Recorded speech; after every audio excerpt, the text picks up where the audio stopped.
Greetings, my friends, and welcome to another episode of the Real Movie News Podcast, a place for all of us real movie fans.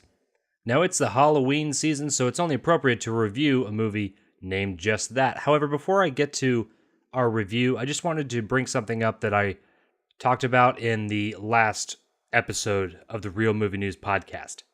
Now, I mentioned that I wanted to start doing a little bit more of a mailbag session on the weekends. Unfortunately, I was unable to get to that. A lot of stuff came up. However, cross my heart, it's absolutely happening this coming weekend. So what I'm going to be doing is putting together a news rundown. You can visit my blog, realmovienews.net, and see the things that I'm going to be writing up about the latest and breaking in movie news. On the weekends, I'm going to do a rundown and give my opinions on everything that's been going on. And after that's all said and done, I want to be able to take user and listener submitted questions. So you can send me those questions on my Twitter, at Kylan Real Critic, R-E-E-L, because we're a bunch of real movie fans. Or you can message me on the blog, like I said, realmovienews.net. Now, without any further ado, let's get into my review of Halloween. There's a reason we're supposed to be afraid of this night. I've been preparing for this for a long time. It is not safe to be on the street tonight. Go home! Get out of here! Get inside! Michael? He's here. 2018's Halloween takes place 40 years after the events of the first Halloween that came out back in 1978. Surprisingly, Hollywood is doing this thing where you put out a sequel to a movie and disregard some of the other movies that came out in the franchise. Movies that have done this so far are Terminator, Alien, and to a lesser extent, the Nightmare on Elm Street movies.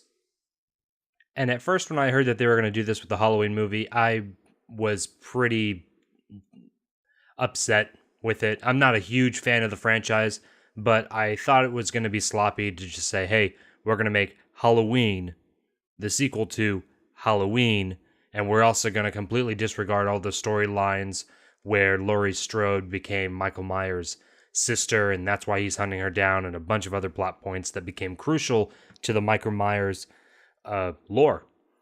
However, I have to take back anything that I said negatively about this idea because this film really makes it work. Jamie Lee Curtis's ability to portray someone who's been tormented by the events that happened to her 40 years ago and be paranoid and yet prepared at the same time and hoping that Michael was to escape the prison that they put him in, the mental institution that they put him in order for her to be able to kill him. She nails that, and the filmmakers wouldn't have been able to explore that point if this was just another sequel. So going back and calling this a direct sequel to the first one and ignoring Halloween Part 2 on is probably the best thing that they could have done for this franchise. If you're a fan of the Halloween movies, then there is definitely something here for you. What David Gordon Green, the director of this movie, does so brilliantly is a lot of callbacks to the first movie. One example, this is not a spoiler, one example of this is Laurie's granddaughter who is in school. She looks out the window and she sees her grandmother staring at her through the window. And this is a scene pulled directly from the 1978 Halloween where Laurie Strode, Jamie Lee Curtis, is sitting in a classroom. She looks out the window and she sees Michael Myers just standing there staring at her intently and stalking her. It's a really creepy scene in both movies, and this goes to show that Laurie Strode is somebody who has been tormented to the point that she's not all there mentally. One thing that Gordon Green does so well is making her seem like her and Michael have become two sides of the same coin. Both damaged, both looking for something, Laurie to look for a way out of her torment, and Michael looking to get revenge and kill Laurie and many others that live in Haddonfield. Another thing that I've got to give this film credit for is its ability to make Michael seem even more menacing than he was in 1978.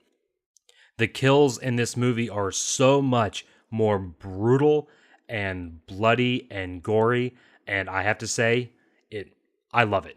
It really adds to showing that Michael is back and he is ready to start killing, and he's even more pissed off than he was in the first movie. He is on a mission to destroy Laurie Strode, her family, and everybody else who lives in Haddonfield. The killings are so brutal and violent that they take away any humanity that Michael could have had. It shows that this is not a man. This is a creature. This is a shape, a monster that is going to stalk and murder you on Halloween night. If you're a fan of any slasher genre, or even if you're just a fan of horror, this is something that you're absolutely going to love. Now, slasher movies definitely don't scare me. This movie did not scare me. However, I'm not going to use that as a detractor for the film. I was in a full theater, and there were people in there that were absolutely terrified. I'm just there to get my sick kicks of watching people get stabbed. I'm a sicko, so what? If you're in that movie and you're enjoying it, you're a sicko with me. So enjoy Halloween. Now, this movie isn't perfect. One thing that I mentioned in my review on realmovienews.net is that the pacing at the beginning of the movie is pretty slow. And this does harken back to the very first movie. It did take a while before Michael actually started killing people. However, in the year 2018, we have, as an audience, have gotten very used to seeing a lot of different horror movies. This was not something that was as prominent in 1978.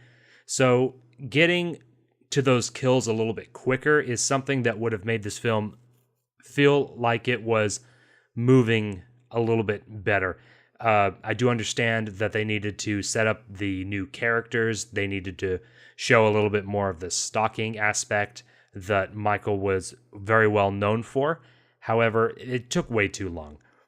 This is not something that's going to bother everybody. If you are a die-hard fan of the original Halloween, then you're going to see this as something that is almost an homage to the previous films. However, for a film that's supposed to be entertaining here in the Halloween season, I have to say I did not like that I had to wait so long before things finally started to get ramped up. However, once things did get started, it just kept going and going. The body count kept piling up, and Michael just showed that he was here to stay and that the franchise is back, it's healthy, and don't be surprised if you start seeing a lot of sequels. This movie has made a lot of money at the box office so far. I'm not surprised that it has, and it's going to continue to do so as October keeps going.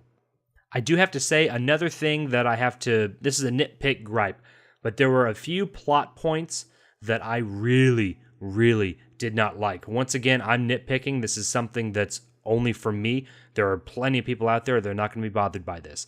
But there's one character, and once again, I'm not going to show any spoilers or tell any spoilers, but there's a character that we are introduced to at the beginning of the movie, and his actions, what he says, the way he acts, are completely contradicted by the last half of the film.